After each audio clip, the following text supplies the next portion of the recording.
All right, guys, welcome back to the channel. I came across this video this morning, and I thought it was a very interesting conversation here between Joe Rogan and UFC fighter Jorge Masvidal. I don't think he was born and raised in Cuba, but I know his father was, and his father ended up fleeing to the United States. I think you guys will hear some of that in this 6-minute conversation that we're about to listen to here. But yeah, he's came out in support of Trump in the past, very vocal, open Trump supporter. And Joe Rogan, who a lot of people on the left like to claim is a conservative because he doesn't agree with everything that a leftist is supposed to believe in, has some opinions that, you know, go against the grain of being on the left. But we're about to get into this. Don't forget to like, comment, share, and subscribe while we watching. Now let's roll it. They're talking about arresting him for paying a girl to stop talking about them having sex. I thought that was a good deal. I thought it's a good deal. You pay someone. Didn't Clinton do that? Didn't John Edwards got in trouble for doing that? But he didn't go to jail. I don't believe he went to jail. Bill Clinton got a blowjob while he was our president. While me and you are paying our tax dollars, this guy's, and that's the one that he got caught in. How much other shit do we not know about? Why isn't there no nothing on Bill Clinton, on him being on Jeffrey Epstein's fucking charter fucking? And just really quickly, guys, try not to pay too much attention to the subtitles because the subtitles are off in certain parts, so they don't exactly line up with what the guys are really saying. Being on Jeffrey Epstein's fucking charter fucking plane numerous times on 26 times. But on the one dude, that's how you know that he's doing something right. The one dude that's fighting for us, that's actually for the people. They want to crucify him. But they just don't want him president again, and they know that if he runs against Biden, Biden is so old. You know, no matter what you think about his policies, you hear him talk, and can't even make it down a flight of stairs, man. He's so old. He's so compromised. You watch him talk years ago. He was never an impressive guy. Biden was never impressive when he was young because he's full of bluster, and he lied a lot about his record and his education background. He lied about a bunch of things. He's a goofy old politician that's been in that career. He's been in that lying business forever. And the China money that he's been getting for years, hooking up his son, the computer, denying the computer when it's like, bro, you could see it, bro. Crazy. Before the FBI declared that this was real, I was already watching videos of him like, bro, how are you going to say this is not real? It's all over the fucking internet. Yeah, I got to talk about that really quick because I can't remember what video it was that I mentioned. I mentioned the Hunter Biden laptop, and people were claiming that some people angry that I mentioned it were claiming that that's not a story. You know, Hunter Biden isn't running for president. He's not president. But you just got to put the shoe on the other foot. If that was Don Jr.'s laptop or one of Trump's son's laptop or one of his daughter's laptop, the mainstream media would be digging inside that laptop looking for every single thing they could find, not only to make Trump look bad, but to indict him, to throw him in jail. They're doing it right now. They're trying to throw him in jail over this, you know, Stormy Daniels thing in New York. So, you know, it's just, if it's for one person, it has to be for another person. It has to be consistent. And that's the issue that, you know, that we have here is that if the shoe was on the other foot, the conversation around it, the mainstream conversation around it would be completely different. And there were emails and things on that laptop that actually did include Joe Biden, like him getting 10%. He's the big guy. You know, Hunter Biden being on business boards with no prior experience or expertise inside these certain career fields, securing money for his dad, the big guy. I mean, we've seen this stuff. We've seen videos. I don't got to get into all of that, but to say that this is not a story, to say that that laptop just has nothing on it is just you know, no concern is not fair, because if the shoe was on the other foot, they would be fighting tooth and nail to dig every little detail off of that hard drive, off of that laptop. And they're already going after, you know, Trump. He's not even the president anymore, but they're still fighting tooth and nail to get him indicted and to go after him and, you know, politicize his whole entire life. But let's continue.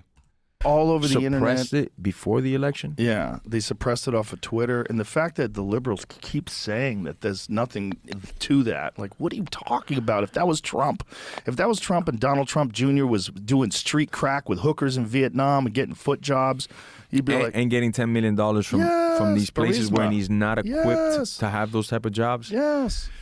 He was getting money from China and from Ukraine. I mean, it's wild. And those are the same people that he's giving our tax dollars to. Yes. Like, what? No offense to what the people that are going through that in Ukraine. Obviously, it sucks to be in war, you know, especially against a massive thing like Russia. But I don't think we should be poking their chest and they're starting possibly a World War III. It's fucking terrifying. It's terrifying to me that the left are the ones that are behind this, encouraging it, when the left was always anti-war. No, that's what they say when a war from the other side happens. Like, oh, no, we shouldn't be going to war. But that's the same thing they're going to do, because that's when trillions of dollars get made. Every time we go to war, somebody's going to get rich. Maybe not me and you, but somebody's getting rich. Exactly. That's really what's going on. Is someone's getting rich. And what drives me the most crazy is the left is the one. They're the ones that are always talking about equity and the communities that are disenfranchised.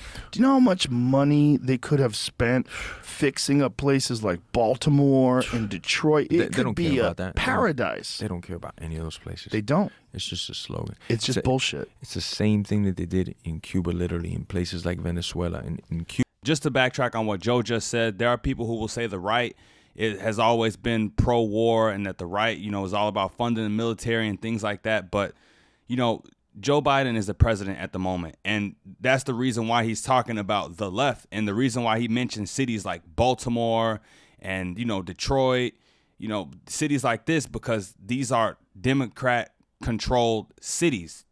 Democratic politics are the left. So he's talking about them, and they claim to be the party of equity and inclusion and, all about the disenfranchised groups. But, we're funding and giving money to people, thousands and thousands of miles away when we have our own disasters going on right here in this country. That's the point of what he's saying. Cuba, they would come and tell the farmers, hey, man, they did in Cuba, literally, in places like Venezuela. And in Cuba, they would come and tell the farmers, hey, man, these city boys, this is the reason why you only have like 1 or 2 cows. We need to all get together and go take their money and spread it around. And then you know what they did once they came to power? They went to those same farmers and said, hey, these 10 cows that you got? Now they're part of the state. You're going to raise them. And if you kill them, I'm going to put you in jail for 20 years. If you kill one of these cows, they're going to put tags on all of them. And we're going to give you like 5% of that cow. And if you have a problem with it, we'll put you in jail and the next person will come. So it's like kind of the same tactics they use here, divide and conquer. Constant, because they know if we unite as a people and like, hey, man, Trump was doing the right thing. We might not like him on Twitter. He might be a mean coach, but fuck, he wins titles constant. If we could do that, I mean, fuck, America will be right back to being great again, right now. What's going on with the banks? I'm hearing all types of crazy shit.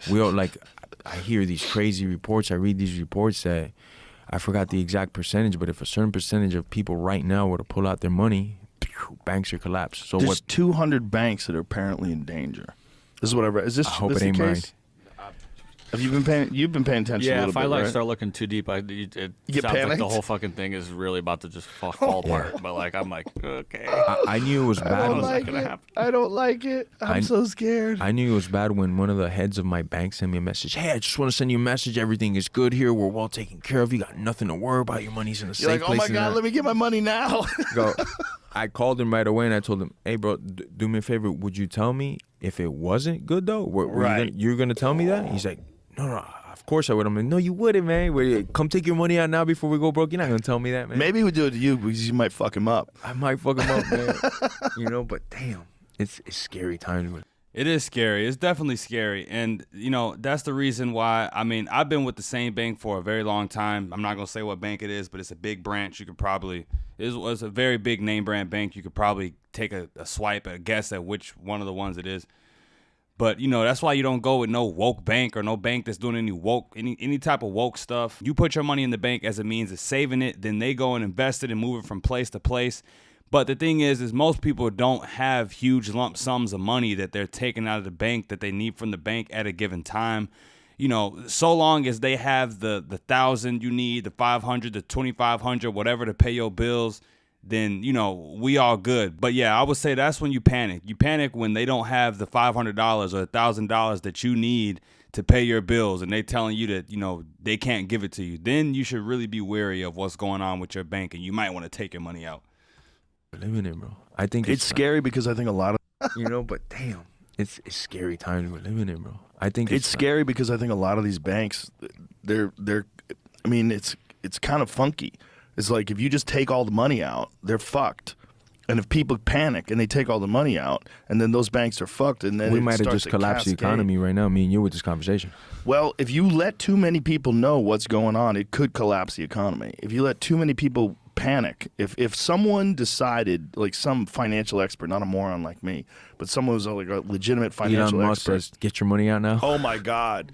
If Elon Musk got on Twitter and said, "Get your money out now," invest in gold, invest in Bitcoin, do something else, people would fucking panic. I mean, you're fighting at the FTX arena, which is wild. Yeah. Well, Miami Dade Arena now. Now it is. Yeah.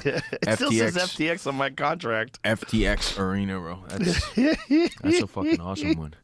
And then how many billions of dollars did they give to, millions, not billions, did they give to Democratic Party? The number two donor to the Democratic Party. That's not like money laundering? It seems a little bit like money laundering. It's like a legal version of money laundering. That's not money laundering? Yeah, I mean, listen, man, he thought that was the way he was going to avoid going to jail and avoid scrutiny. Just paid all these shoveling out that money. He wanted to donate $1 billion next year. All right, guys, so that's it for the video. Like I said, pretty interesting conversation.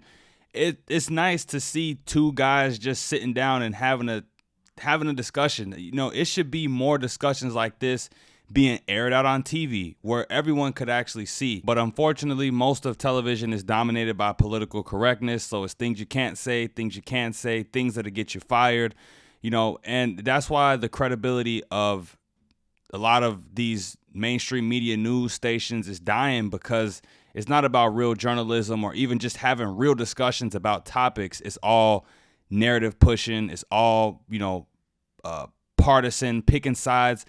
That's just the world we live in now when it comes to media. And that's why people like Joe Rogan and reaction channels and podcast channels are blowing up, because real people want to hear real discussions. I think that's what we've always wanted to hear. And I thought this was a nice one. But let me know what you thought about this in the comments down below. Don't forget to like, comment, share, and subscribe when you're at the door. And until next time, you guys, I'm out of here. Peace.